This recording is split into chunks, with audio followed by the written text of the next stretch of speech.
I have like a million tabs about the year 2001. Oh, you've been open. doing As do I.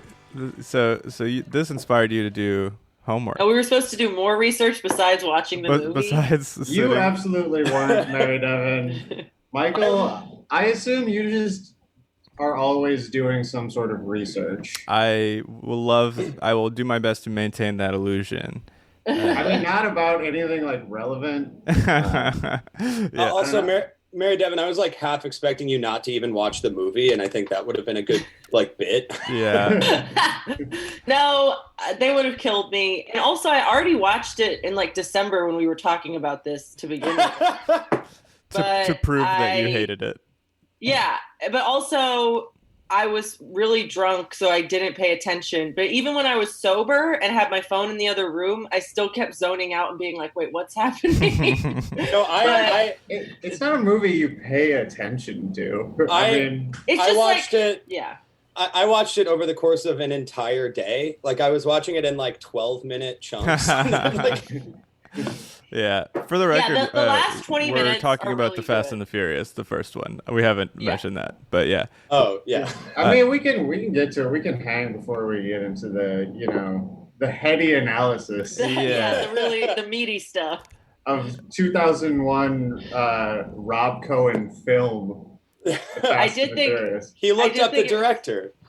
My friend, I posted a clip of it on my Instagram story, and a friend who is like, she's a woman, but she's like Joe Rogan, like she's really stupid, like sincerely responded. She's like really into fitness and is like dumb. And she responded and was like, man, this is a really good movie. It holds up. Honestly, she's not stupid. She's just a bro. Like low-key, I'm surprised how well like the chase scenes. Like I was expecting way more CG. There's really only like two glaringly obvious CG scenes. There's the one where it's like the first street race where he like hits the gas and then the camera does that like Fight Club thing, like through the entire engine of the car. Oh yeah, it shows like the like pistons moving like really fast, and then they hit the like nitrous outside. Then they just have like a little button. What we learn about car racing, like street racing in this movie, is that you drive really fast, and then when you want to win, you press the button. It's like the only skill any of them show is just like knowing when to press the NOS button. You press the button and then your car starts to fall apart, and then you press the make my car fall apart faster button, and then Well, and they even like after the races, they're like, dude, I almost had you. And they're like, well, you pressed the button too early. Yeah, just Ja Rule, just like, man, if I'd have pressed that button a little bit later. Oh man, every time Ja Rule came on the screen, Jeff kept on saying murder, and it was really annoying, but cute. Well, dude, I mean, Ja Rule absolutely looks like the cars are already really small. Like they look like Hot Wheels. Are like small, but he looks like a baby even in a small car. Well, he's got that like grumpy baby face when he's trying to like mean mug everybody. Also, when he was really mad that the lady whose boobs he touched didn't want to have sex with him anymore in the beginning. Do y'all remember that? Yeah. Oh yeah. I feel like we're gonna shoot our load a little too early. Okay. On this one, there's don't press the NOS button. Well, let's do a plot synopsis for the listeners. Let's start at the beginning here. Who wants to tell me the plot of this movie? Luke, do you want to do the honors? Our resident film expert. Wait. Okay. So I read the Roger Ebert review, and basically he actually says this. I didn't have the exact quote written down, but he basically. The dumbest man on the LAPD tries to become a drag racer to stop people from stealing DVDs. Yeah. Yeah. Or DVD players, I'm sorry. Okay, so the film opens on a restaurant called Toretto's, which is apparently Italian, where you go to have Tourette's in Italian. And the Italian language already is Tourette's. So Paul Walker goes into this restaurant where he's apparently a regular and there's like a hot lady that he's attracted to who works there, and he asks for a tuna sandwich with the crust cut off. With the crust cut off. Like a baby. Like a human baby. Wait, can I just cut in? That's another good line from the Ebert review. Sometimes he gets it. Wait, 3-star out of 4 Ebert review, by the way. Wow. It says Paul Walker looks like a tuna sandwich on white with the crust cut off. Wait, was this Ebert himself, or was this just the website? No, 2001. Oh yeah, I guess you're right. Yeah, he's still kicking. He loved R.I.P. to the god. Yeah. So let's take it slow. Let's go through the whole plot. I want to know every detail. So we're at Toretto's. What happens? There's like a man in a mesh shirt comes. There's a man in a mesh tank top over a regular tank top. Yes. Because just the mesh would be gay. You got to have the mesh over the camo. And yeah, that's you gotta how you mesh over that's the hetero camo. way. Yeah. And he's very upset that Paul Walker is ordering tuna fish from the hot lady behind the counter. Yep. They have an altercation, right? Is that? Oh yeah, they have an altercation. I think you guys skipped. I don't think this is the first scene. Yeah. What's the first? Are we really gonna go scene by scene? Yes. Okay, so it doesn't open. It opens with the heist. Yeah. Oh, you're right. That is a key plot point. I forgot about that. Which doesn't come back until way later. I forgot that it was a movie about heists. I thought it was a movie about family. Well, see, what's great about going back to the first one is you see just like the slightest hint of that. They have that barbecue in Vin Diesel's backyard. Yeah. And that actually looks so. They make the little guy say grace. Oh yeah. Which is... Okay. Remind me when we get back to the barbecue, which we will, that I got something to say about this. But yeah, so it opens with the heist, which is like some people who they're not even in cars, which is. Oh no, they are in cars. They are in cars. They're in Civics with green neon spraying underneath, like neon light, which is weird because you would think they would want to fly under the radar a bit.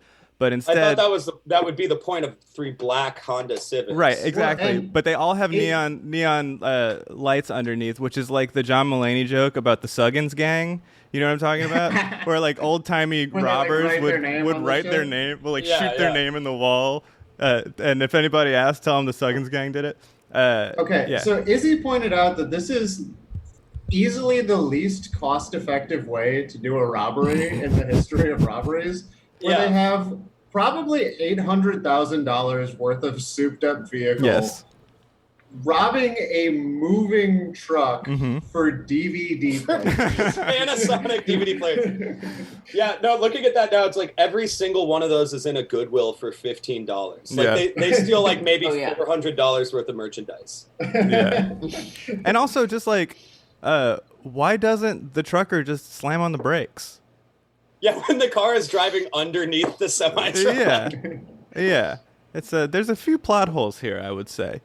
I prefer to call it movie magic. So the truckers, well, okay, so we see that, then we're in Tortellini's, Toretto's, whatever, and then we're at fuck goddamn shits. So there's like a place. there's like a personal antagonist, and then there's like a structural antagonist. The structural antagonist is like the heist people, like we're trying to figure out who's doing the heists, and then the personal antagonist is just this very unpleasant man in a mesh tank top, who is jealous of Paul Walker and suspicious of him, and is like, well,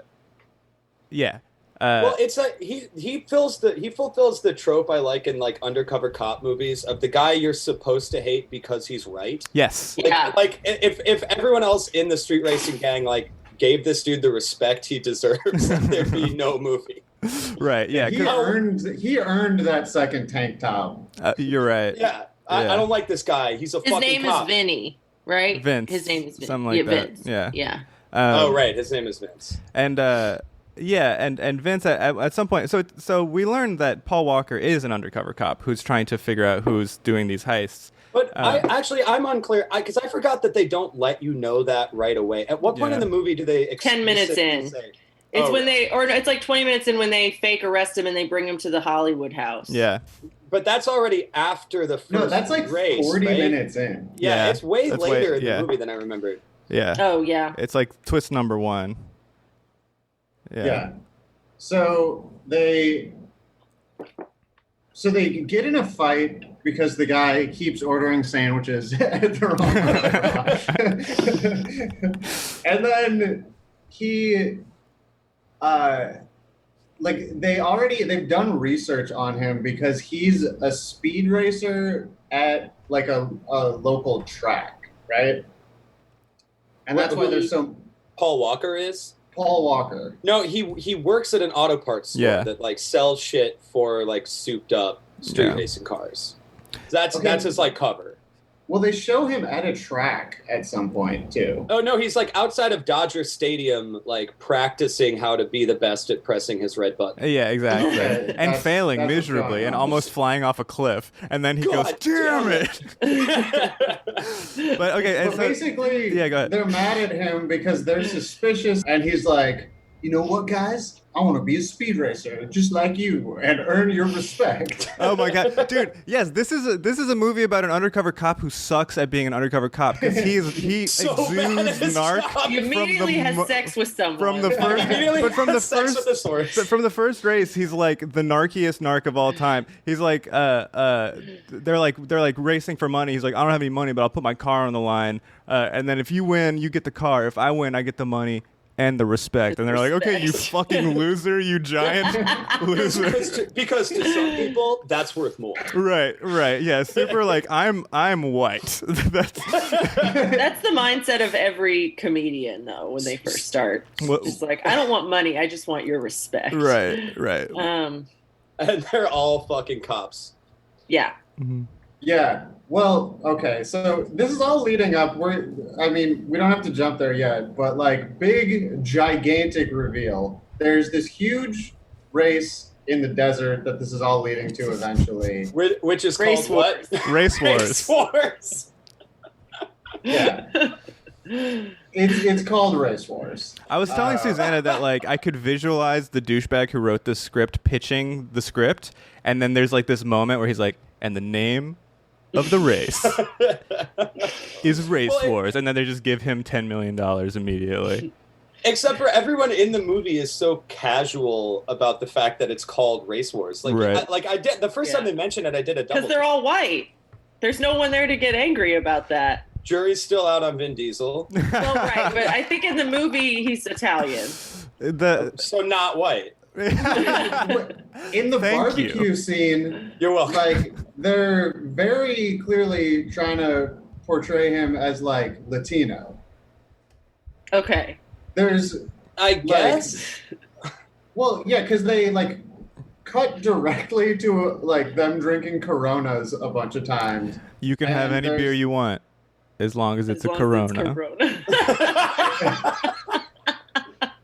Come on, we're gonna go throw on the year 2000 Race Wars on my Panasonic DVD player now.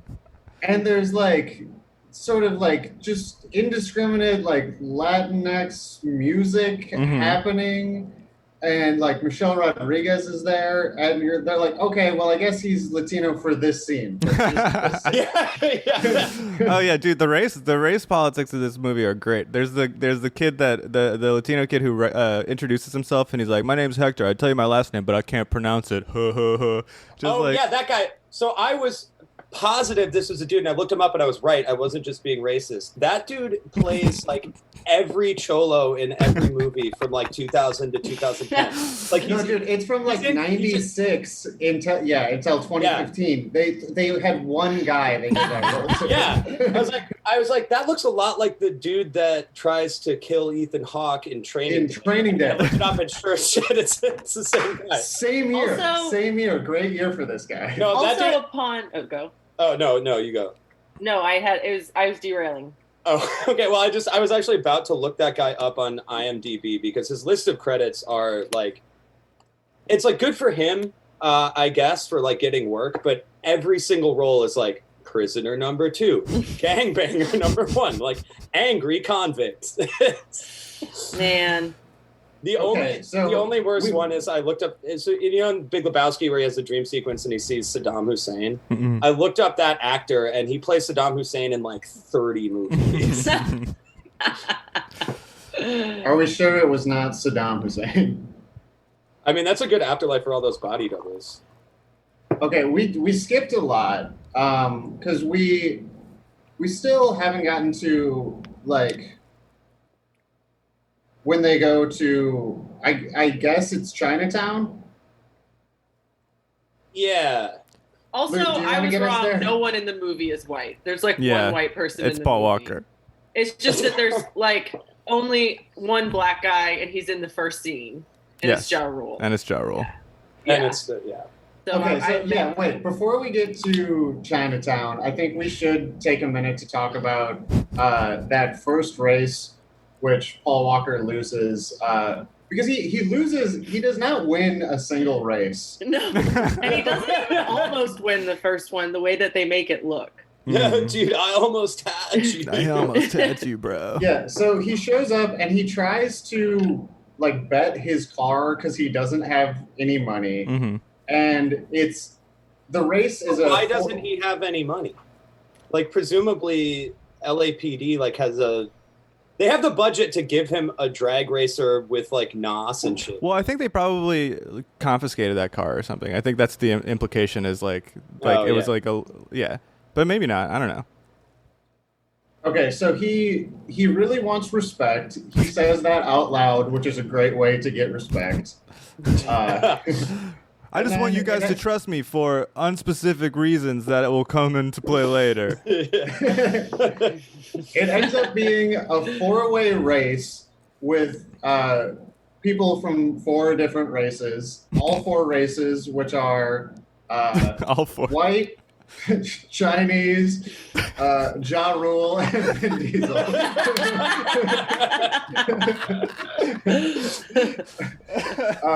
Yep. Yeah, and he loses badly to Vin Diesel.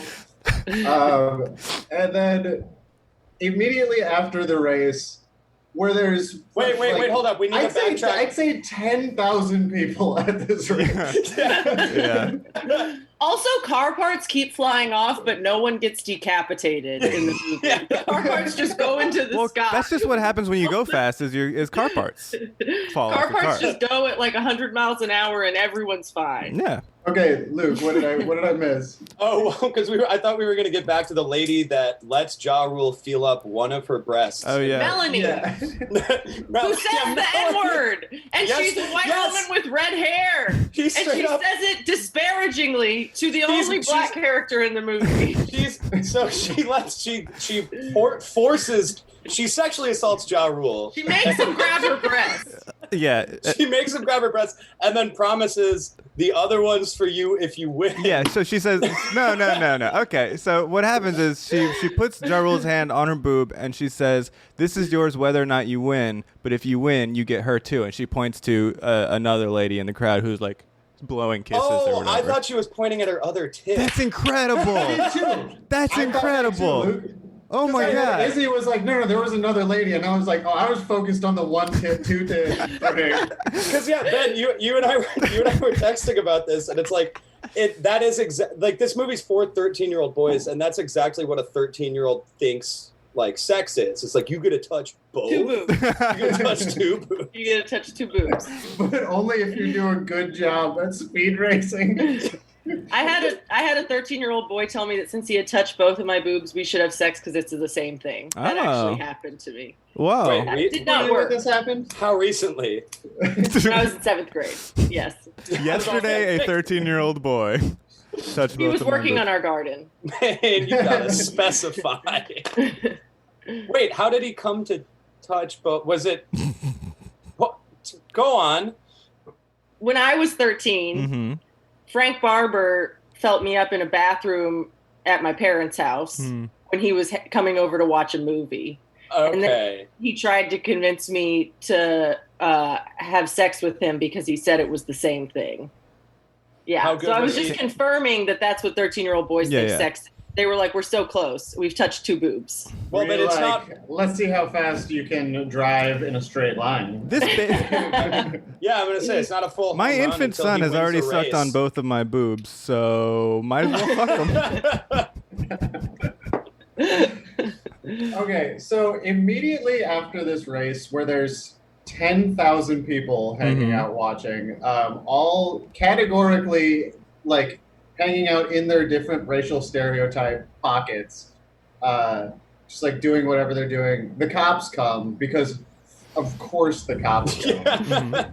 Everyone drives away, and it's very hard to catch these people because they're speed racers.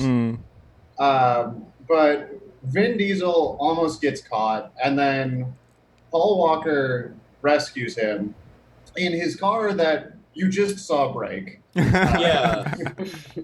Like 1 second ago.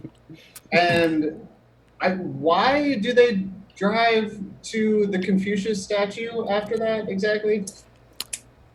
You mean the Confucius statue that has like the Chinese transliteration and then underneath it in parentheses the word Confucius? Confucius. And the transliteration is just Kung Fu genius. So it's Johnny Van?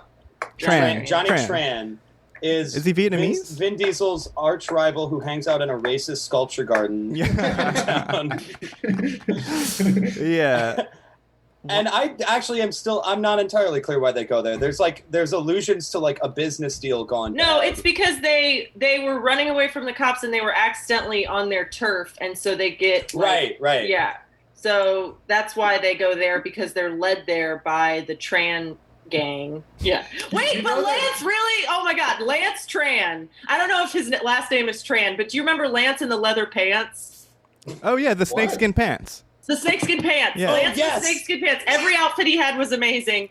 Clearly, I'm sorry, I'm not saying Lance is trans. I'm just saying Lance was ahead of his time in terms of gender. The first thing I said when I saw his pants, before I even knew they were snakeskin, I turned to Suzanne, I was like, every villain is queer coded. It's true.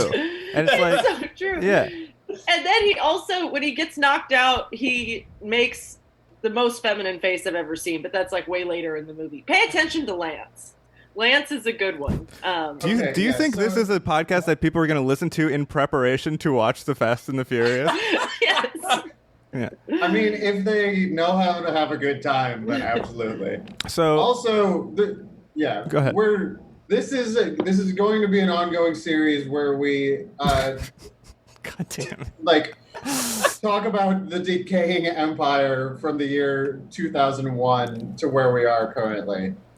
Because I mean, what series better shows like how we got here than this? Rocky. Ben, do you want to elaborate on that a little bit more? Like how you were able to convince your co-hosts that we should do this? Were we convinced or did we just give up? We gave up. Yeah. They gave up. Yeah, they were not convinced. Benjamin said every other idea was bad, and so we gave up. This is the weirdest. We had a majority the whole time, and then we're just like, okay. So, Paul Walker's car is parked in front of the Confucius statue, he's been led there by a gang, and then they have like some conversation about like stay off my turf. And then they drive away, and then they come back. Go very nicely. Yeah. And then they drive back and machine gun his car until it explodes. Yes. Right. Paul Walker's car. So yes, they did something that I remember from 2001 called Psych. He got punked. Yeah, he got punked. And then they blew up his car, and then they walk home together, and when they get back, there's a party going on at Vin Diesel's house. And Vin Diesel's kind of disgusted because everyone's having a nice time while they have no idea where he is. Like, they clearly don't give a shit about him or whatever. And so he brings in Paul Walker. They have a classic, like, movie criminal, like, hangout where it's just everyone is constantly partying and making out with each other. Yes. Yes. Wait, the mesh tank top guy is playing an unplugged electric guitar. Dude, he's playing the Zakk Wylde guitar. He's like... that guy is constantly, like, throughout the movie, that guy is constantly belittled by other people taking things from him to make a point. Like, they do that with the beer. Vin Diesel grabs his beer and gives it to Paul Walker. Yeah. And that's when he says, you can have any beer you want as long as it's a Corona. And then he basically says you can only have used beers that I take from people. As a show of respect. You can have any beer you want as long as it's a Corona that has so someone else has drank half of. Yeah. And he wipes it off first. He does wipe it off. He makes eye contact with the guy whose beer it was and wipes it off. Like, I'm taking this, you cuck, also you're gross, and you make me feel icky. Yeah, you're a disgusting sleazebag, and all of your friends hate you. Now I'm going to drink your backwash as a power move.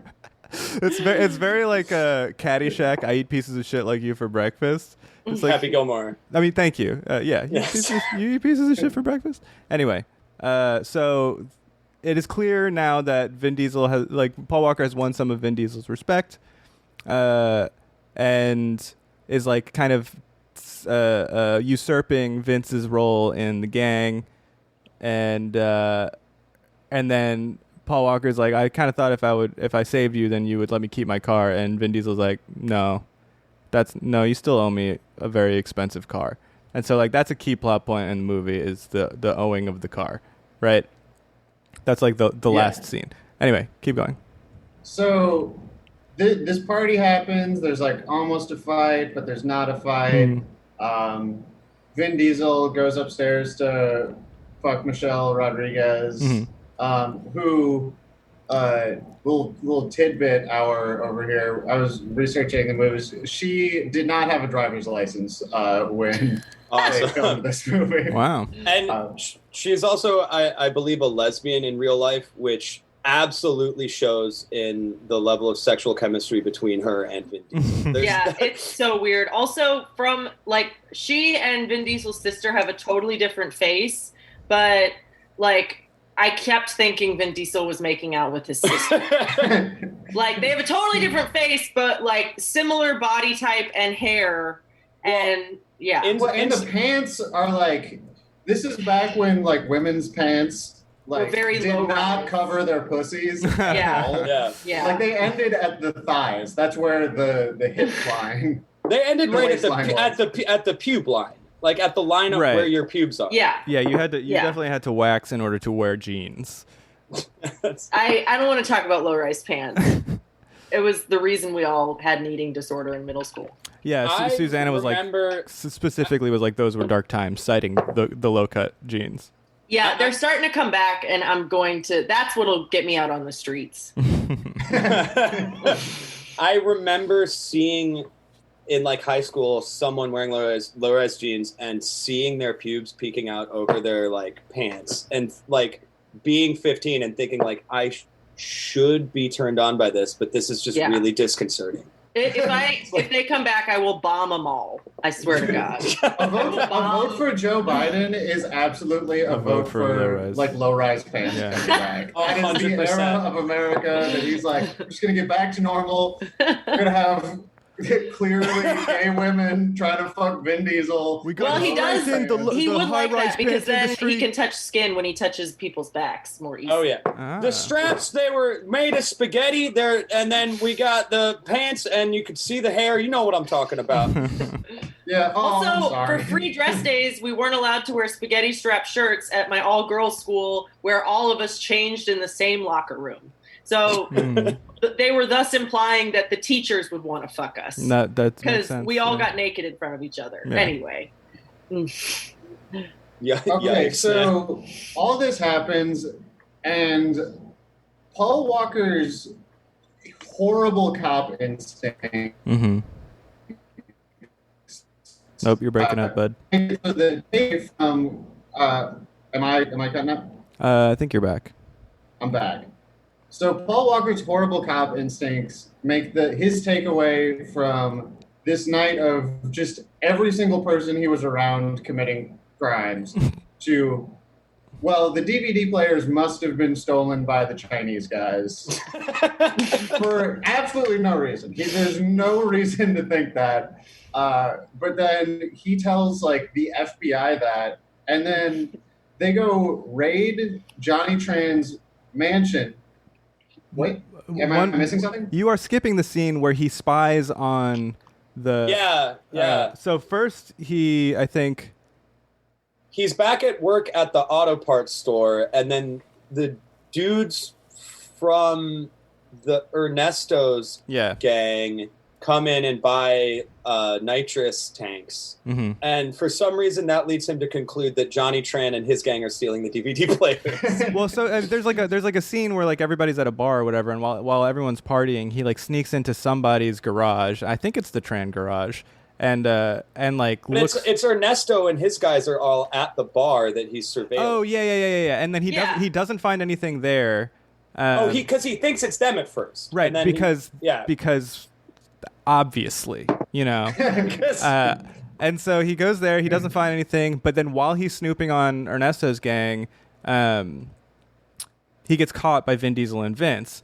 Vin Diesel has a giant shotgun that he points at the dude's face. No, actually, I think it's Vince. But anyway, so Vince is like, this dude is clearly a cop. This is some cop shit.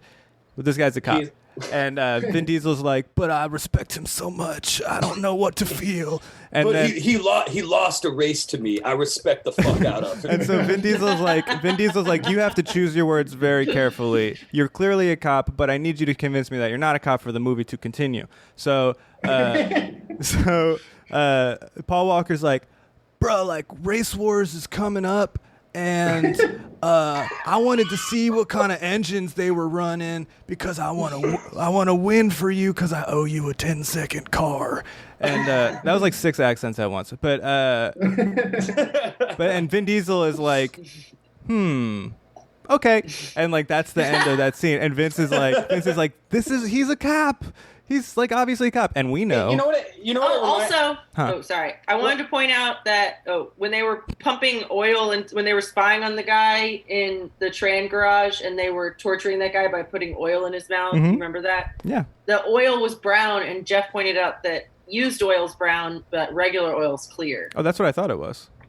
I thought used it was used oil? oil. Yeah. You save used oil in like things? I don't think you run it out to the oil store immediately. I think you probably store it for a little while.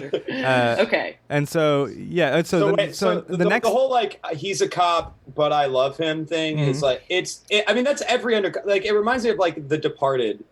I haven't seen The Departed. Like that. There's a scene where they're like wondering who the undercover cop is in the gang, and they're like, well, it could be this guy who like went to the police academy and nobody's ever met him before. and showed up exactly when we started getting in legal heat. It showed up exactly when we started suspecting there's a cop. Or it could be my best friend. I don't know. Right. Okay, so they catch him and they're like, you're a cop, and then he's like, no, I'm not, and Vin Diesel's like, okay, and then they take him to the Tran garage to snoop around there, I think, right? Yeah. And so not only do they say you're doing cop shit, you're obviously a cop, but we trust you anyway. We're going to go do more cop shit we're going to help you be a cop. Right, and so they go into the Tran garage, and they're like looking around at all the engines and whatever, there's engines, or maybe there's not engines, I don't remember, but the point is, while they're doing that, Paul Walker is coppily looking at other stuff, and he finds these big stacks of DVD players, just huge, just the most. It was like a Panasonic array of Panasonic DVD players, and he's like, "This is suspicious." Spoiler alert!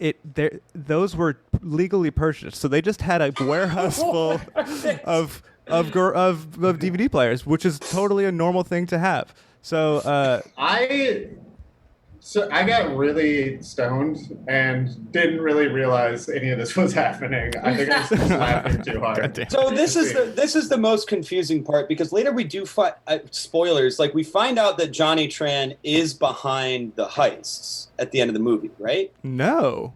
What? No. Wait. Nope. Oh. Were you? Okay. None of us understood this movie. So me and MD were just the only sober people watching this movie, and we were suffering. And you guys were like, "This is amazing," while absorbing none of it, experiencing none of it. Stone sober for 4 months. Thank you very much. Mazel tov. I'm dumb as shit. Is the one.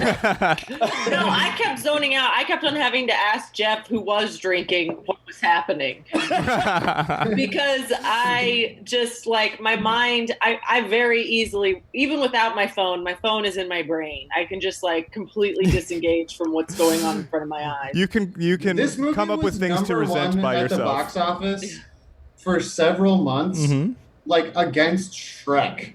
Like, yeah. This was such a popular movie. This franchise has made over $5.5 billion and is the most successful franchise in Universal Studios history. Incredible. And it is, you cannot even describe the plot of the first one. Okay, so this gets to something interesting that I wanted to talk about. So I was doing the looking up the like box office for this movie, and I was just comparing like 2001 like box office mojo stats to 2019, and I think there's like something notable about the fact that this movie grossed $207 million worldwide, which is not even the budget of an Avengers movie.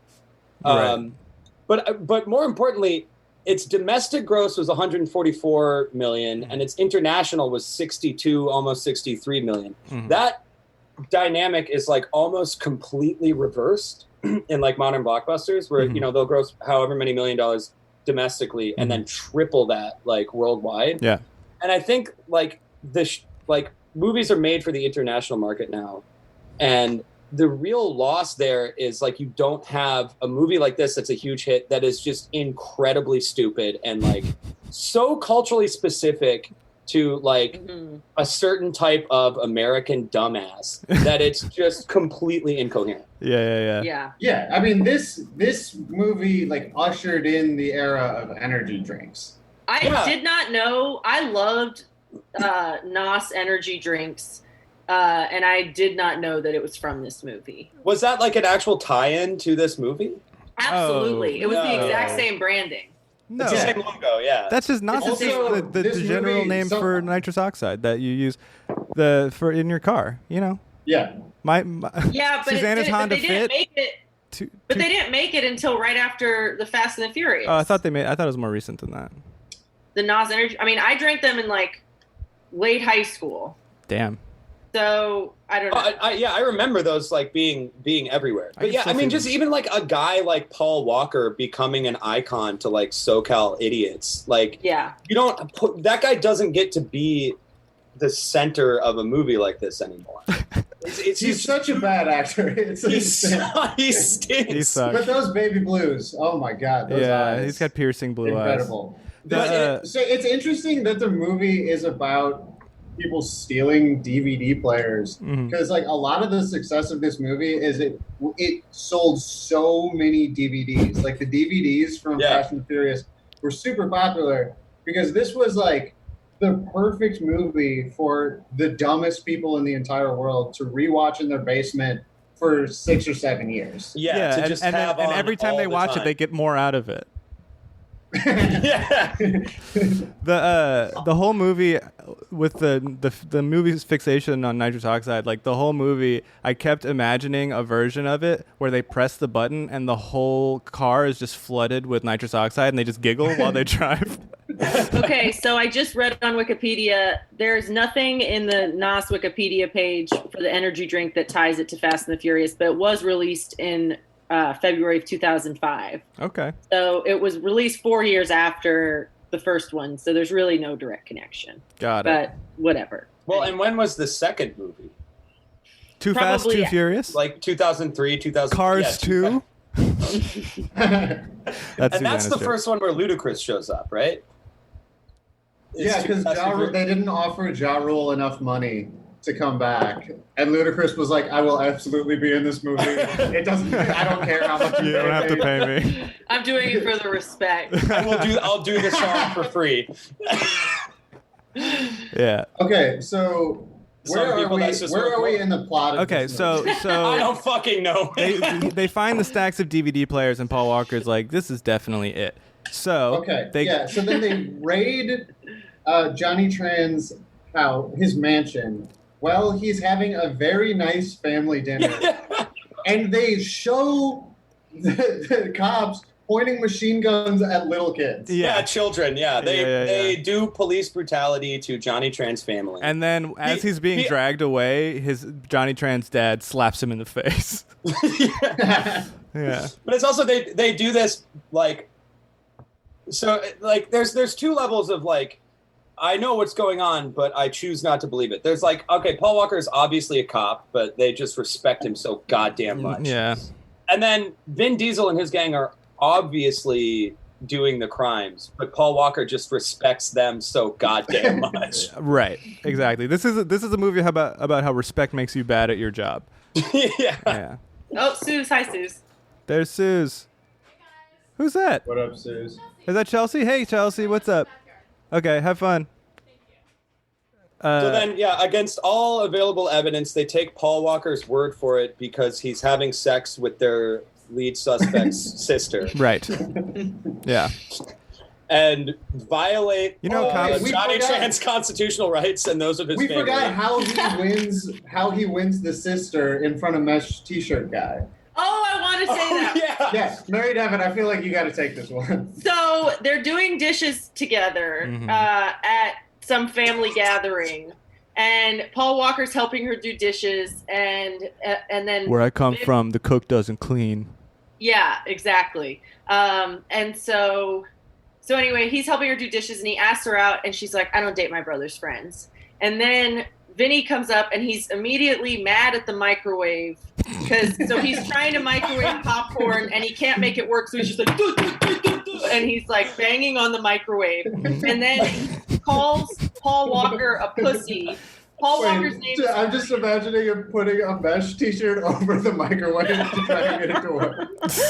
And so he calls Paul Walker a pussy for helping a woman do the dishes. Yes. Because men cannot clean their own dishes. And then she's like, "Hey, Vince, you remember that Cuban restaurant you wanted to take me to with the red candles?" And he's like, "Yeah." And he gets like really doe-eyed and excited. You can see him visualizing which mesh tank top he's going to wear to the Cuban restaurant. To the nice restaurant. He's going to shower. He might even brush his teeth. Right. And so he's so excited about this. He's going to buy a toothbrush. So anyway, so then she turns, immediately after getting his hopes up, she turns to Paul Walker and says, "Hey, I want you to take me there." And then Vince actually punches the door. He punches the door, and then he says, "Microwave your own damn popcorn," to everyone in the other room. And they're just like, they have no idea what the context is. They're like, okay, he doesn't want to do the popcorn. Anyway, it was amazing. And that was the second time we saw Vince have something taunted in front of him and then taken away. Yeah. And this time it's a woman, human being. Yes, but she did it. She taunted it. So it's okay. That's right. It was that was my favorite scene in the movie. And then, they go to the restaurant. They have a nice time or whatever. They talk about Vin Diesel the entire time. I think at that point, I turned to Suzanne and I was like, "Do you think this movie's going to pass the Bechdel test?" And she's like, No. "That depends. Is the Bechdel test when there's a significant conversation not about a man between two cars?" But anyway, so they go to the restaurant. They talk about Vin Diesel the entire time. It cuts to nighttime. Paul Walker wakes up. He gets a phone call from the cops, and he's like, "Hello, cop speaking." And, they've had sex. He has sex with Vin Diesel's sister. Yeah. The cops call. Right. Wait, can I also... He answers the phone from the cops in bed with Vin Diesel's sister. Yes. Hello. So wait, also, is it ever established how old Vin Diesel's sister is? Because isn't she introduced doing her homework? Like, there's a scene in the cafe, and then he shows up to Vin Diesel's house for the house party, and she's, like, in bed with, like, a binder out and, like, textbooks. Maybe she's studying to be a notary. Maybe she's a 35-year-old woman.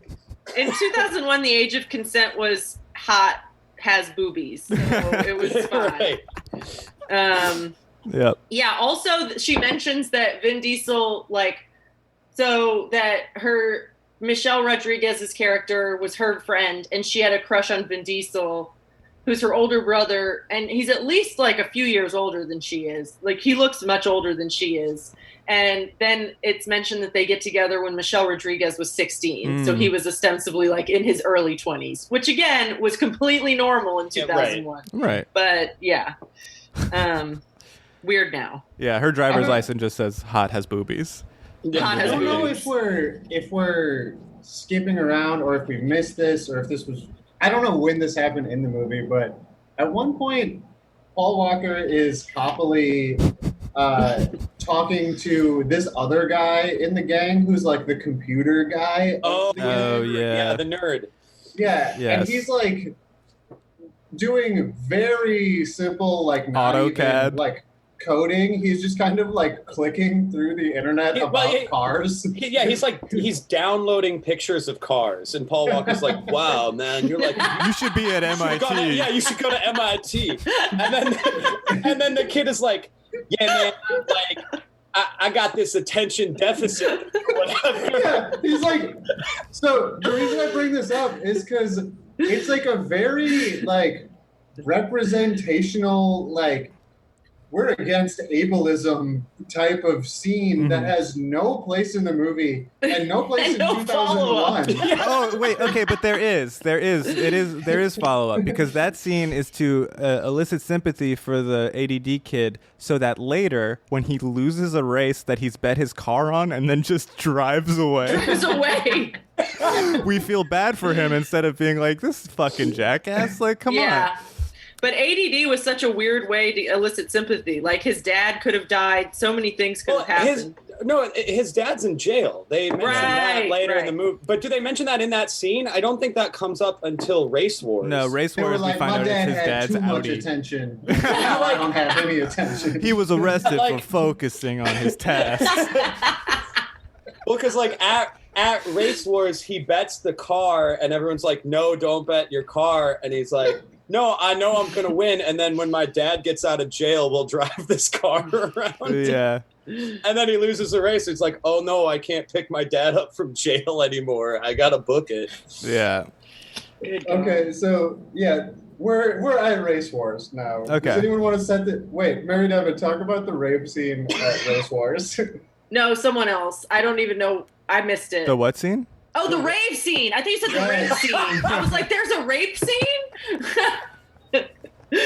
So there's only one beat in 2001, and it's just like, I don't even know how to describe it. It's just not really music. It's just a sound. Mm-hmm. It's just very fast. It's like if you just loop 1 second of Rob Zombie. Yes. Yes, exactly. That's it. Exactly. So like everyone is like dancing as best as you can to that, and then and sort of just bouncing, you know, and then you see this Asian kid with spiky hair who has the shape of a 50-year-old woman, who has like glow lights in his hands, and he's just vibing. He's just like going back and forth. It's the best thing in the world. As I recall, he's wearing a visor too. Yes, he's wearing a visor. He's got spiky hair out of a visor, erupting from the visor. Yes, it's so good. This guy is definitely just an extra who did an amazing job. Yes, like he just showed up like that. Yeah, we needed him. That he really did a lot for the film. That's what I put on my Instagram story. Just method acting by taking ecstasy before you show up to your extra job at 2 a.m.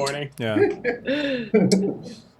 Okay, so this is all happening at Race Wars. For some reason, Johnny Tran and Vin Diesel get in a fist fight.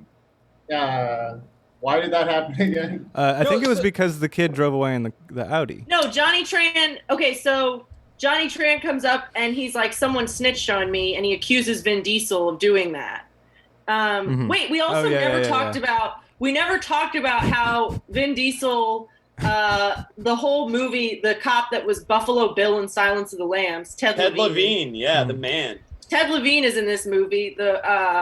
And so he is like, he likes Toretto, or he hates Toretto, and Paul Walker's like, it's not Toretto, it's Tran. And he's like, Toretto wouldn't do this. And he's like, this guy, he almost beat a guy to death. And then we find out at some point that the guy that he almost beat to death had like killed his father. Do you remember that? Yes. What did he do? Anyway. So he's he's showing Paul Walker his like special car that he never drives because I'm afraid of it. Because it's 900 horses of Detroit muscle. Yeah, the car is made of his dad. His dad dies. We find out his dad died in an auto race, and then he beat the man to death. Accidentally. Purely accidentally. Who is now a school janitor, and he mentions that he doesn't have hands, so he has to take the bus to work or something. He's like, I don't know. It's not that he doesn't have hands, but he can't drive a car. He's so messed up that he can't drive a car, but he still is able to do a manual labor job to make his living somehow. So he beat a man into a lower class status. Not about it. Yeah. Sorry, I just completely forgot about that. Right. Well, and this sets the tone for the rest of the series, because now we know why he's had to create a surrogate family around cars and racing. Because we also haven't talked about the barbecue scene. Where, Benjamin wanted to talk about the barbecue scene so bad. I don't know when it happened because it makes no. About the barbecue scene is that like Vin Diesel is actually in real life a man of a mysterious race. And he is in this movie as well. And for just a brief second, they are like hard lined, he's Latino. Right. And then they just drop that. Yeah. Like, after the barbecue. They're like, well, it opens in an Italian restaurant named after him that he owns. And then about an hour later, he's Latino. Yeah. Well, it stays vague because like, I think it's in Fast 5 at the end of the movie. He's like giving a big toast and he's like looking around. He's like, this is what it's all about. Like mi familia, which could be Italian or could be Spanish. Yeah, they figured out their fuck up later and they're just like, let's lean into it. Ambiguity the whole way. Yeah. Because that movie like takes place a lot of it in like Brazil. It's very, very odd. Awesome.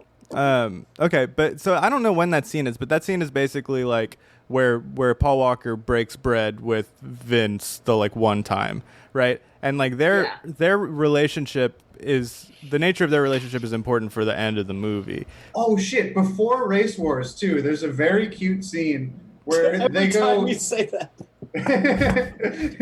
So Paul Walker and Vin Diesel go on a date to eat popcorn shrimp together, which is the most 2001 era dish there is. Yeah. And then he does the most cop thing in the world where he's just like, tell me how you get all of your money. Yeah. Yeah, he's like, I know you do some kind of crime and I want in on it. Right. Wait, and that's why we don't know exactly who's paying for this popcorn shrimp. Right. So wait, can we backtrack to? So Ben, you sent me this. It's a Quora article, and the question is, what is Vin Diesel's ethnicity? And then there's way too long of an answer to this. There's like multiple sections. The first section is titled Anti-Miscegenation Laws. Then multifacial. And then, but at the end, the top answer from a man who says he, quote, works at YouTube.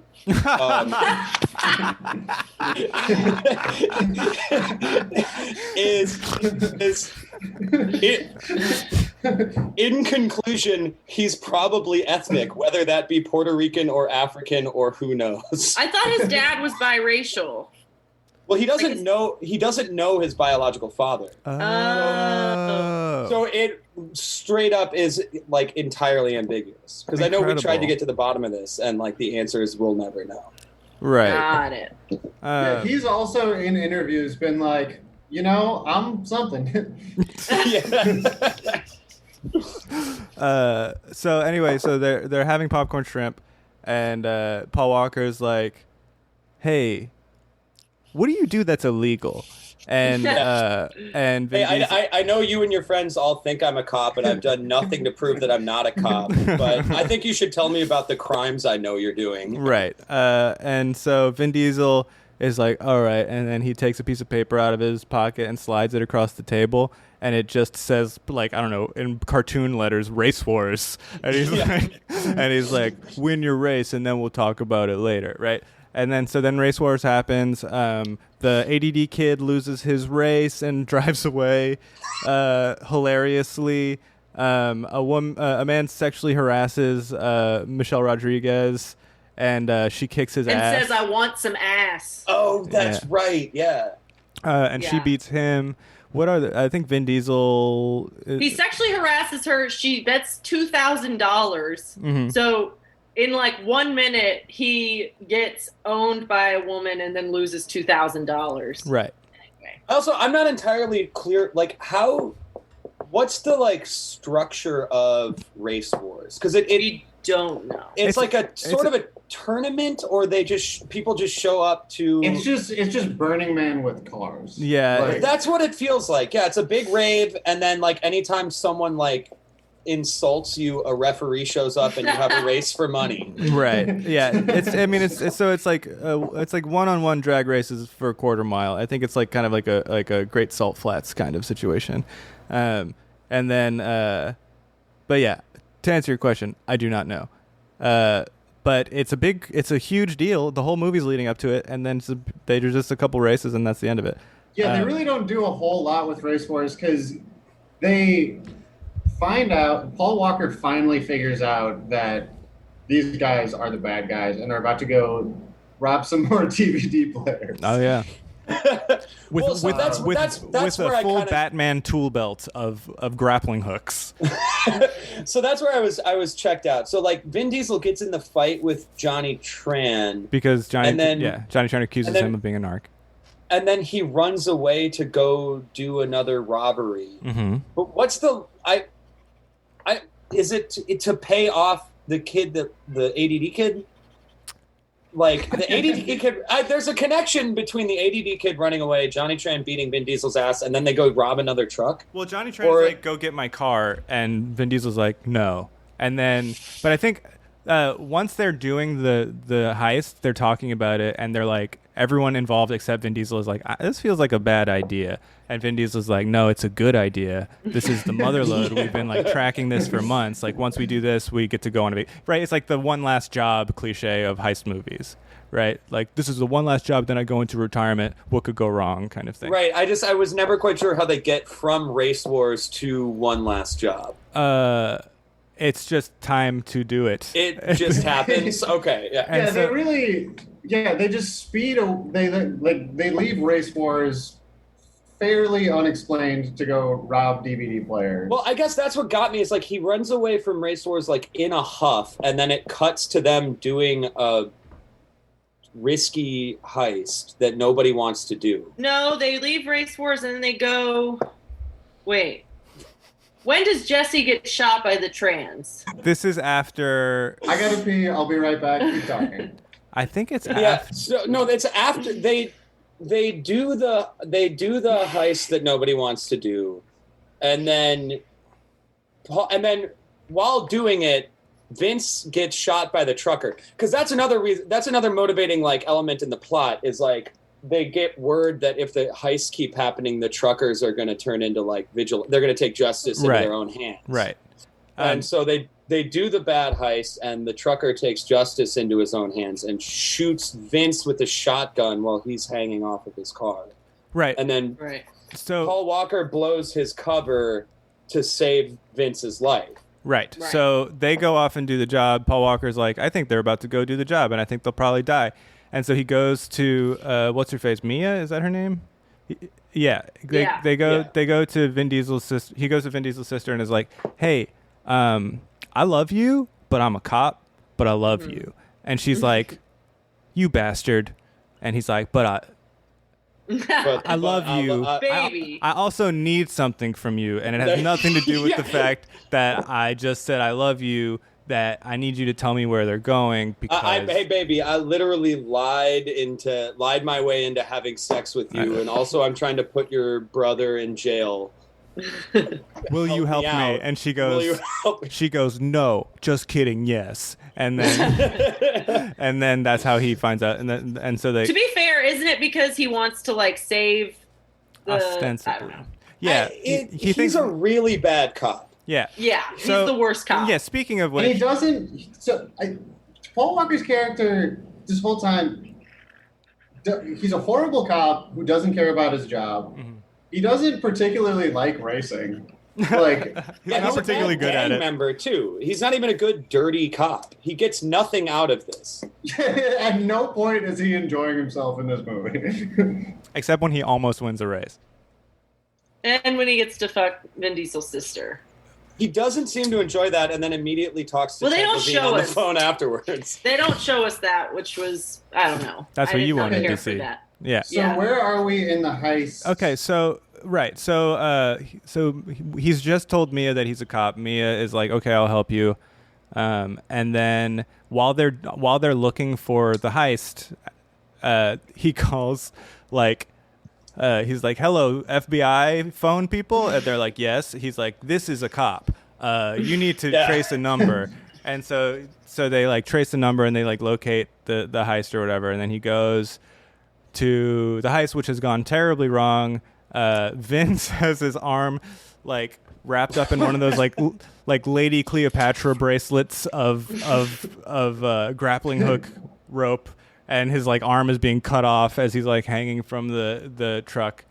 The truck drivers know this is going to happen, so they have a giant shotgun, like machine gun thing attached to the truck. Well, and the trucker himself. Is that a joke? Because that's not true. No, it is. They have that, and then they also have a shotgun. I thought I didn't notice that thing.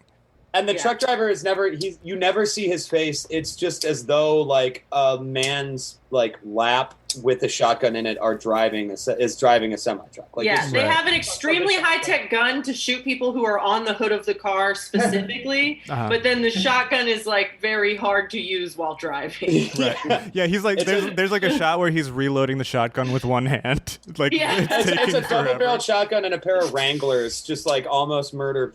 Right. And so what? Paul Walker. So everyone's trying to save Vince. Everyone keeps getting their tires shot out by a trucker who drives underneath the. That truck, was cool. But she twice. Doesn't do it very well. Well, I mean, and the trucker is like he's a man who realizes he could just shoot the tires and then his problems all go away, and then as soon as he does it once he forgets that he can do that, and then and so people pull up alongside him while he proceeds to not shoot their tires, and so Mia takes the wheel, Paul Walker climbs out and like rescues Vince and drags him into the car, and what happens after that? Okay, so a police helicopter shows up. Right. He uses his special cop phone again. He says, hello, I'm a cop. And he does that. This is how Vin Diesel finds out that he's a cop. Yes. Right. So he pulls out the phone. Vin Diesel, he's like standing over Vince, who's like dying. And he pulls out his phone and he looks Vin Diesel in the eye and he says, hello.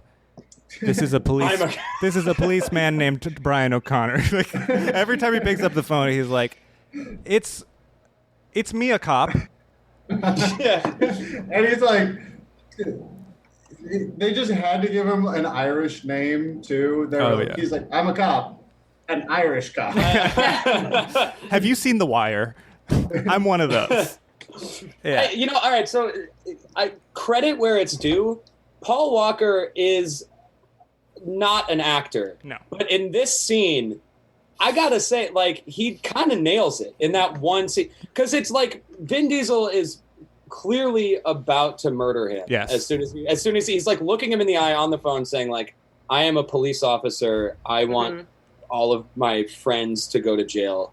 And he's selling it. He seems like genuine. He's like, keeps the conversation going. He's like panicking. He's like, I need a helicopter here right now. Vin Diesel's going to kill me because I lied to him and fucked his sister. He sells it. I don't know. I remember thinking in that scene, like, when Paul Walker's really good right now. Yeah. So then a helicopter shows up to like save/arrest Vince. Everyone drives away, and there's a scene where Vin Diesel's sister is in the middle of Paul Walker and Vin Diesel, and they're just all shouting, and she doesn't know where to go. Yeah, right. And she finally like goes to her like big brother, And then somehow Oh yeah, dude. Have you seen New Girl? Has anyone seen the TV show New Girl? Well, this is just a trope where like to determine who the true owner of a pet is, they put the dog in the middle between the two people and they both call to the dog. This is exactly what happens in this scene. Mia is in the middle. With a human being. Yeah, they do it with a human being. Mia's in the middle, Paul Walker, and she's like, I don't know, do I go to the guy who lied to me, had sex with me, and betrayed my entire family, or do I go to my brother who loves me and is regular? And there's like and she eventually makes the right choice, but it takes her too long.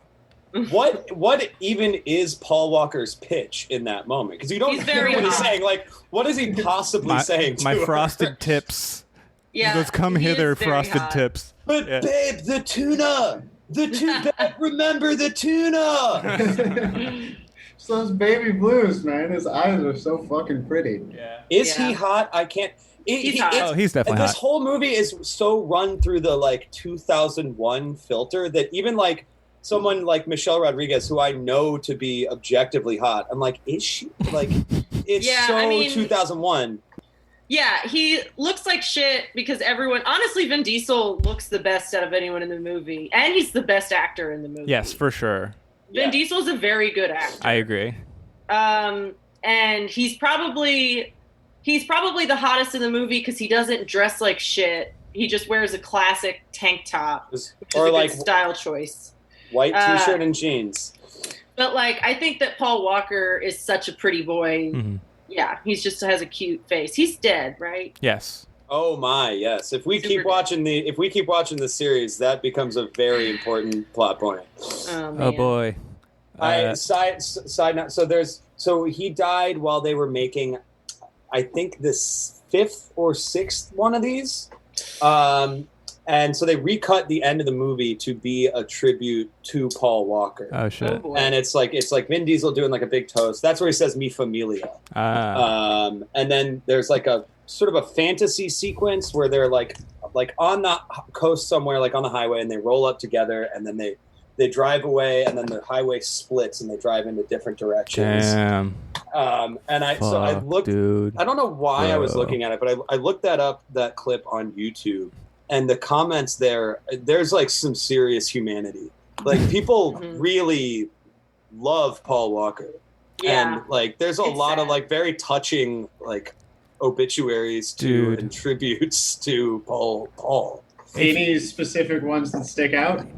Well, let me find it because this is definitely worth looking at. Dude, the worst YouTube comment section I've ever seen is the comment section for the song "He Ain't Heavy, He's My Brother." Every single one is like, this makes me think about my brother who is dead. Like I'm not kidding. Every single one is just like, my brother was a mechanic who like had a long haircut and he loved dogs and he's dead. And I need everyone to know that. There was some like poet maybe like 10 years ago published a book called Night Moves that was just unedited, like the first 300 comments from the YouTube video for the song Night Moves. Yeah. Totally. And it's like tonal and emotional like whiplash because there'll be someone like, man, I remember being 17, young and free, making out with my sweetheart by Lake Michigan. And then the next one will be like, anyone who doesn't like this song is a dumb bitch and can shut the fuck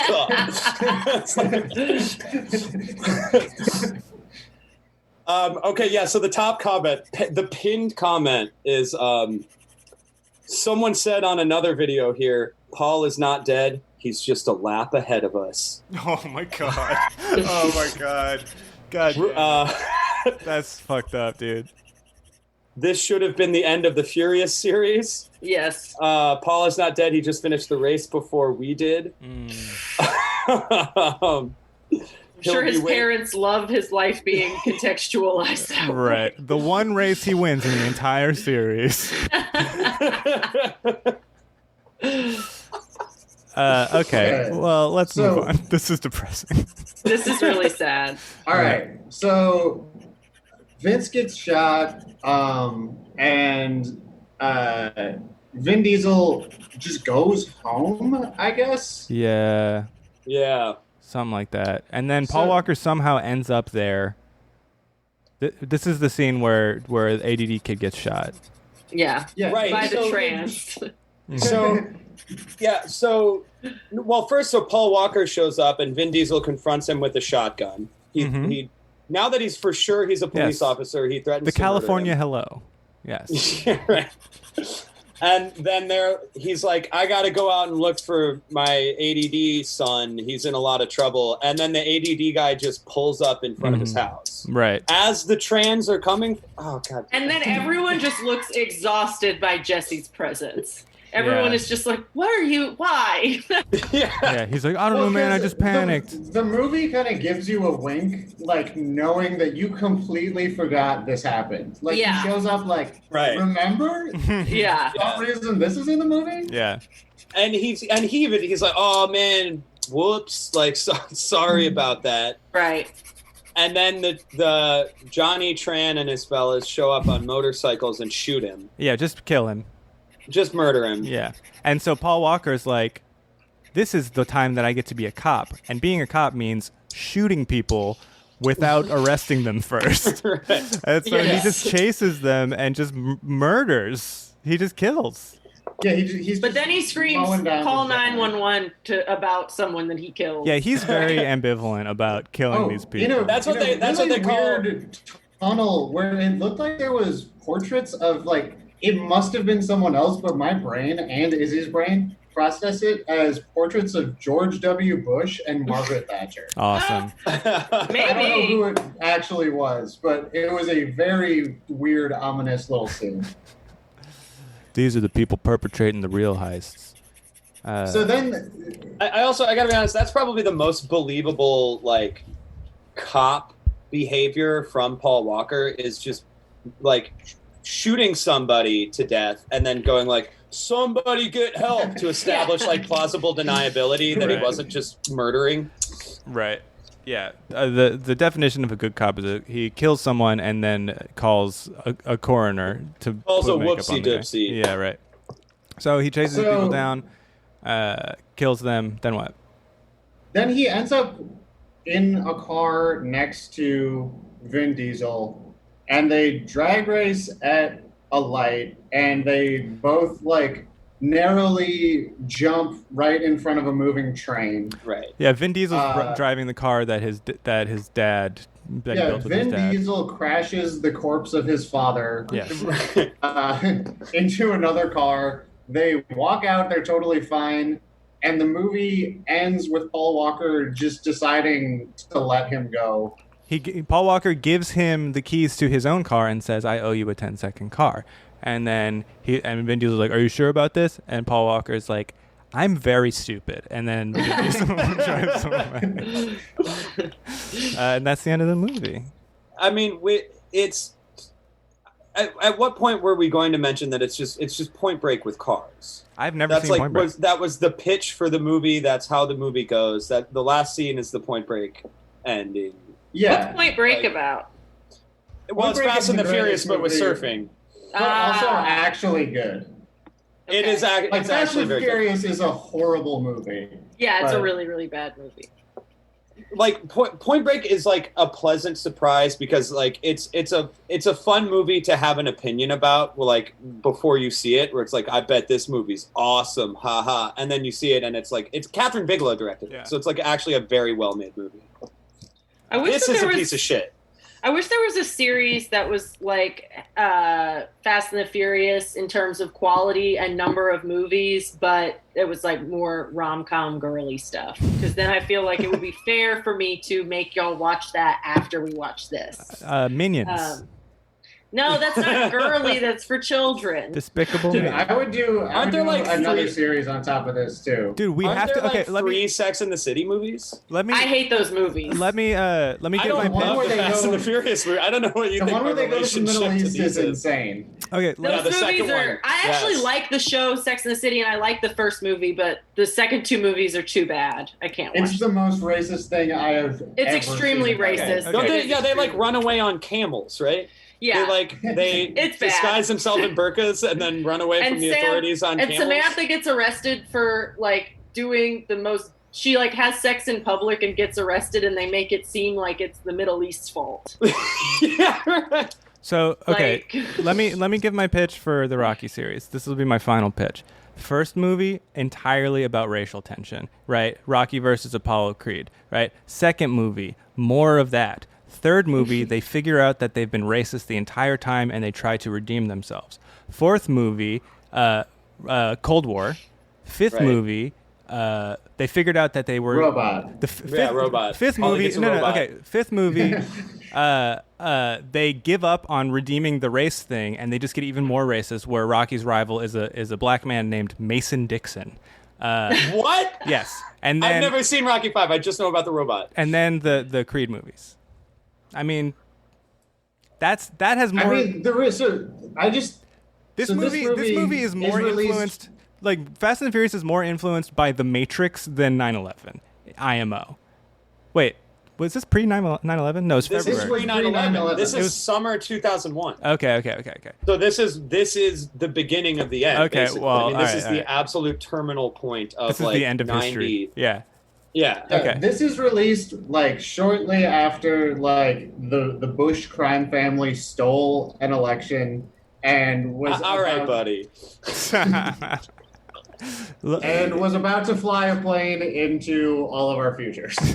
And Okay, I'll watch the second one and see if. But this felt like about as apolitical as you could get. But I guess that's. It was very apolitical. Yeah. I mean, it's absolutely an apolitical series. Yeah. Except for that they accidentally are anti-cop by making Paul Walker the worst cop in the world. Yeah, they really don't make. They don't make cops look good. No. Cops, they fuck your sister and try to put you in jail. Yeah. Well. Yeah. Well, yeah. All right, so we got through the analysis. Let's do the synopsis. No, I'm just kidding. So, okay, everybody go through. How many thumbs do you give this on a scale of from 0 to 100 thumbs? 67. Wow, that's generous. I mean, it is what it went sought out to be. Like 30, maybe. Like it's a horrible movie for sure. Well, I mean, also it gets a lot of points. It's like nostalgia points from me because like most of those race scenes, those are like real cars on real roads, like really doing that shit. You know, like I said at the beginning, there's like maybe 2 big CGI shots in the movie, and the rest like looks and that's part of what I like about this series is like even as they progress, a lot of these are like real stunts, you know, like they're actually dropping cars out of like helicopters and stuff. I mean, there's more and more CGI as it goes on, but yeah, they start out, especially with the like Tokyo Drift shit, like those are actual like stunts. Yeah, so I mean, points for like that chase with the truck at the end, the heist gone wrong is like very impressive stunt driving and like genuinely like I think really entertaining and well made. I mean, it's insane that this is such a successful franchise, and it's insane that an adult directed this movie. It really is like the whole thing is like what an 11-year-old thinks is tight. Yeah, and it's still popular. Like the fact that this has staying power, I think, just like. Especially like this went up against like the Harry Potter movies. Yeah. This has like gone up against like Marvel movies and shit. And Harry Potter and Lord of the Rings. Harry Potter is what an 11-year-old should think is tight, but everyone that likes it is 33. Yeah, the only good thing about this franchise is that it finally got Ja Rule his Academy Award. You know. Yeah. Did he actually win it up? No. Oh, okay. 3 6 Mafia won. That's true, but that was for music, wasn't it? Oh, and Ja Rule's all over the soundtrack to this thing. That's true. The Limp Bizkit song "Rollin'" was like the main song that they put out. The soundtrack, I think. Oh, I have it right here. For this one, was Rob Zombie also actually on this? Because that's what I was thinking the whole time. I thought he was, but he wasn't. He's not on the official soundtrack. No, there's someone that sounds like Rob Zombie, but it's actually Dope is the band. Okay. Jeff liked a song and we had to look it up. It does sound like Rob Zombie. It's a song that's playing when they raid Johnny Tran's mansion. The Transion. The Transion. Yeah, I mean, so also this movie is like, it's super racist, but in sort of a quaint kind of throwback way, where like it does microaggressions constantly. All the stereotypes are like completely axiomatic to the film itself. They just invent different stereotypes and they're like, this is how. It has nothing to do with like actual cultural stereotypes. Right. Asian man wears snakeskin pants and loves statues. Like that's not any kind of actual. Right. Yeah. I love Lance. Man, they called it Race Wars too, and like. Right, so there's the impression that they know, right? Because it's Race Wars in the desert, like around, like in California. Like you think there's going to be some tie-in to a Charles Manson thing. Yeah. And there's just nothing. They were like, so every single person involved with the making of this film thought that was a good idea, but they didn't even decide to explore it. Besides being like, yeah, the Chinese guys have motorcycles, and the like Mexican dudes are bald. I don't even think like the Race Wars name is on the level of like, because these gangs are racially coded. Like I think they're like, okay, there's a big race in the desert. What do we call it? And just these like coked out Hollywood morons were like, what's another thing that has race in it that we could call this? Well, they could have just called it the Fast and the Furious, because like they don't say Fast and Furious at all in this movie. Well, except in the theme song, which plays over and over. Oh, like I never noticed that. Oh yeah. Too fast, too furious. Oh no, that's later in the franchise. No, that's in this movie. Really? When it's playing very quietly when they show up to the first big like street race. You can hear it's like it's coming out of someone's car speakers. It's like it's very weird because you would think they would want to highlight that, or like they're using it in that way. Yeah, interesting. So what are you drawing right now? Nothing. Show us. If we do make it through this, there's a good chance the sitting president of the United States will be the star of the last of these movies too. I'm thinking. You think The Rock? Really? You think he's got a shot? I used to think that was like a ridiculous thing that like idiots said, like, "Oh, The Rock's gonna be." I do think The Rock is gonna be president, like probably in 2024. Well, I think now the ridiculous thing that idiots say is like, The Rock would be a step up. When the real answer is like, who fucking cares? Fine, let him do it. Let him be president. I mean, it wouldn't be as bad. No. But is he a Republican? I've heard that, but I don't think he's on record as anything. Well, he keeps getting in fights with all the other male co-stars of the Fast and the Furious movies because he's on steroids, and that they make you so mad. Like, no one can get that massive. The reason that Hobbs and Shaw movie even happened was because he and Vin Diesel fucking hate each other. They hate each other? And Tyrese, too. Right. Man, how's Tyrese doing? Well, not good because The Rock has beat him. The Rock is mad at, so he's never going to get that VP shot. Man. So The Rock is bad. Yeah. I'm just furiously Googling because I was like convinced that the Asian gang in the movie was Vietnamese. Right? Isn't Tran a Vietnamese surname? I don't know. I mean, they're in LA. They go to Chinatown. There's a statue of Kung Fu genius. There's Confucianism in Vietnam. I think that's like the also, yeah. I mean, I don't know. I'm not going to say anything. No, please do. Well, I don't think that even if there's like a large Chinese community, I don't think that means that like everyone that goes to Chinatown is Chinese. So once again, I think. Oh fuck! Once again, I don't think the movie thought that far ahead. Yeah. Like at any point did they even consider that? Yeah. Also, that cough was because I inhaled some coffee. I swear to God. What about that one? That was a freebie. I'm taking a freebie on that one. MD, have you shown us what you're drawing yet? No, it's just a bunch of lines. Show us your lines. Yeah. Those look like snakes, dude. You draw snakes?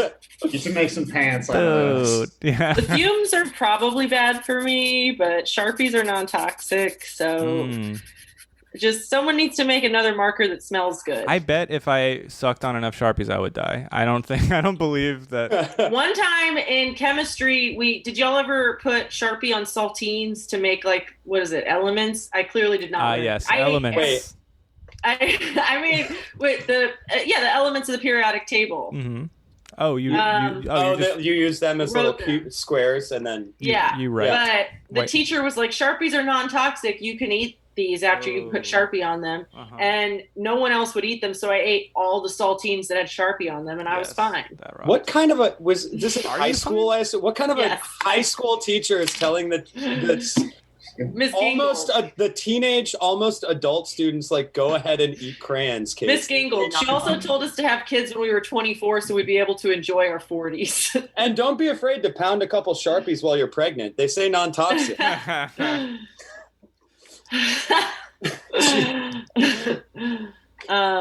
they are non-toxic. I like that you just threw that out there as though it was like a universal like lesson that we all have. You remember when your teacher made you write on saltines? That thing that everyone did? I only went to one school. I didn't know. Are Sharpies non-toxic? We do not recommend using them on areas of items that may come in contact with food or the mouth.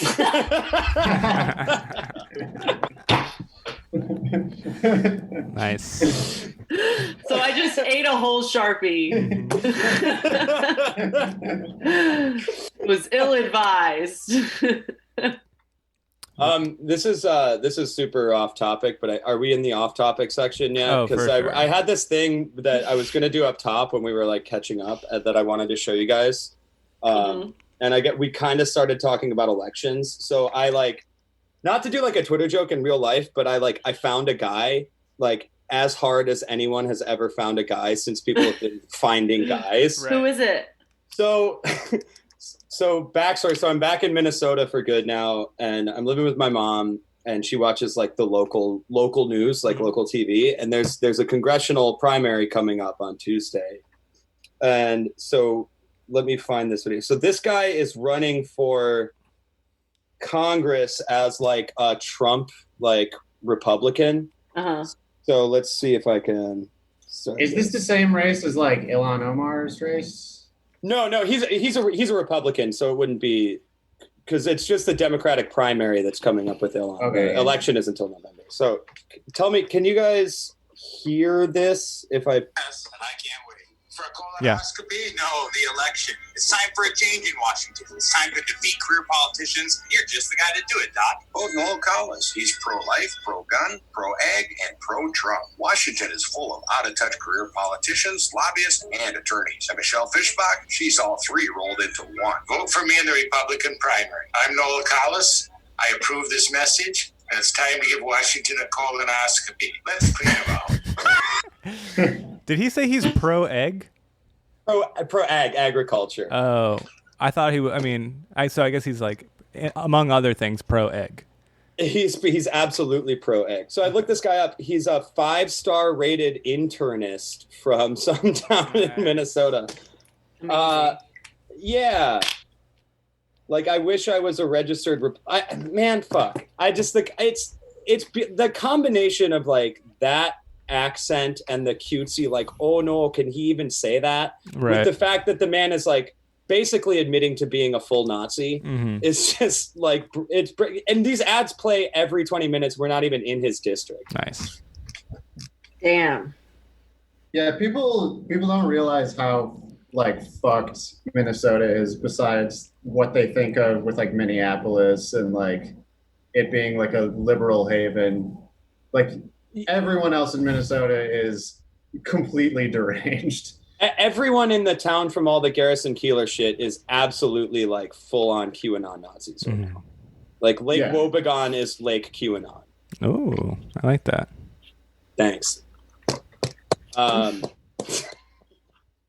So, I mean, we're kind of sloppily ending this podcast in very similar fashion to the non-ending of that movie. My thinking is this first one, right before 9/11, completely like innocent, stupid, apolitical. As this progresses, you're going to see exactly how we progressed. That's my thinking.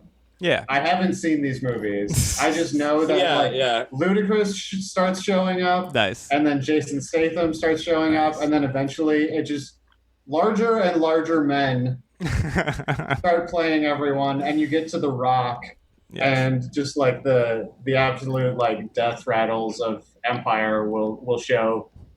Yes. By Hobbs and Shaw. Yeah, we started going downhill when we ran out of men that were larger than the last man. We found the biggest man. Okay, so we're gonna shut it down. Call the podcast voicemail 504-224-8231. And if you want advice, we'll give you advice. If you want to just say some stuff, you can say some stuff. Anybody else have anything they want to say? No. Wait, are you releasing the last one we did or no? Yeah, I'm releasing it. I'm editing it tonight and releasing it tonight. Oh, okay. Yeah. Tight. So we don't have to explain that number again. No, correct. I would appreciate an explanation. What? Oh, we just have a voicemail box for people to call in. I want to do an advice segment because I give great advice. But we're all going to give advice, right? Yes, but I am good at it. Yeah, okay. You guys are going to be comically incorrect, and I'm going to be... I'm good at advice, too. You are good at advice, actually.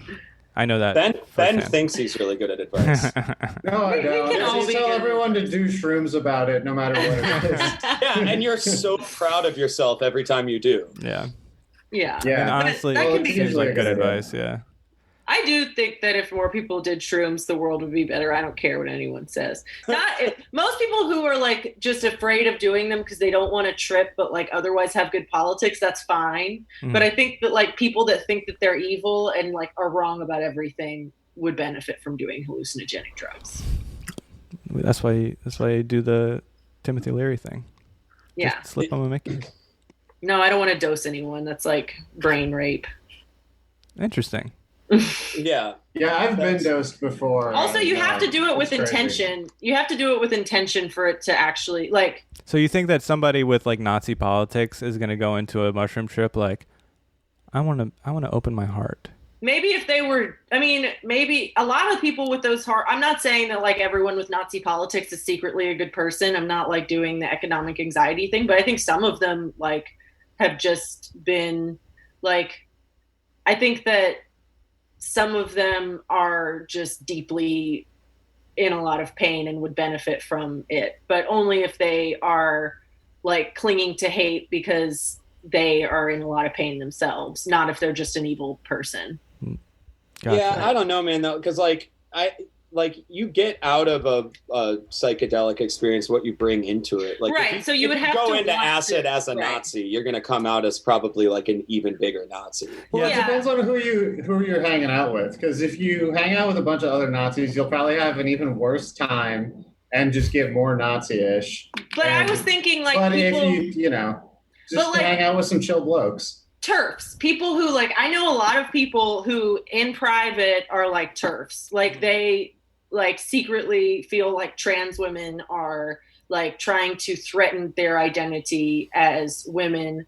And I also know like straight cis men who like are Gen X feminists who like are very threatened by trans politics, and like the idea of trans women being quote unquote real women threatens them, but they ultimately are good-hearted and are just like legitimately confused and the discourse bothers them. Those people, if they went into shrooms with intention or to like understand gender nonconformity, I feel like they could benefit like from it. Word. Because every time I'm on shrooms, I forget that I am one person and not every person. Yeah. That's actually, yeah. I mean, that scans all the way because that's you basically just described like my brother every time I convince him to do mushrooms again. I was like trying not to say. Yeah, not to snitch on your brother. Just there's now, like damn. Oh well, so part of why I'm so unprepared for this is he and I had like a huge fight last night, and I think the reason is we haven't talked very seriously for a long time since the last time he took mushrooms, and he comes out of that, and there's like a month where he's like, right. And then slowly but surely his ego hardens, and it's like you gotta trip again, man. Yeah, I really need to. Me out. Yeah, well, it's like a fucking intense sexual situation. Like you need some like aftercare, like beyond just whatever like mind blowing thing is gonna happen with the trip. You gotta have someone there, like, all right, buddy, let's put the pieces back together and like try not to be such a dickhead all the time. Yeah. But no, Nazis I don't think could benefit from shrooms, but I think that like people that have problematic specific opinions that they actually are frustrated by could. Yeah. That's dude, I just love that like the like the story you love to tell, Ben, where it's like Abby Hoffman and Grace Slick tried to dose Nixon, and it's like that would have ended horribly. Like the angriest, most paranoid man started tripping without realizing it. Like, dear God, man, like, don't do that. No, if Richard Nixon had like a mushroom revelation, it would be, oh my God, everyone is the N-word. Yeah, they're all Jews. But Richard Nixon taking mushrooms and finally realizing Henry Kissinger is Jewish the whole time. Okay, I gotta go. All right, I'm gonna do more and more psychedelics.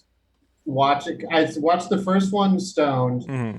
Next one, I'm gonna do mushrooms, and then we'll just progress. Furious 7, you're gonna watch on DMT. I'm gonna stay just doing heroin. What's that? You're just gonna get more and more sober. I'm just gonna get more and more sober. More well rested and hydrated. Yeah. For each one. If it'll make it more fun, I'll commit to tripping for Too Fast, Too Furious because I have some acid I've been meaning to take for a long time. And like, Flaviano, you better be sober for these. I can't be the only sober one. I will. I mean, I'll be drinking. I'm on your team, Luke. Yeah. All right. Yeah. We'll talk after this about when we'll trip together remotely. Yeah, this is a dystopian world. Fucking sick of this shit. God damn it. Well, I miss you, buddy. I love you. It's good to see you again. Yeah, this was fun. Hi, guys. Thank you. Bye. We love you, Kate Root. Love you, Kate.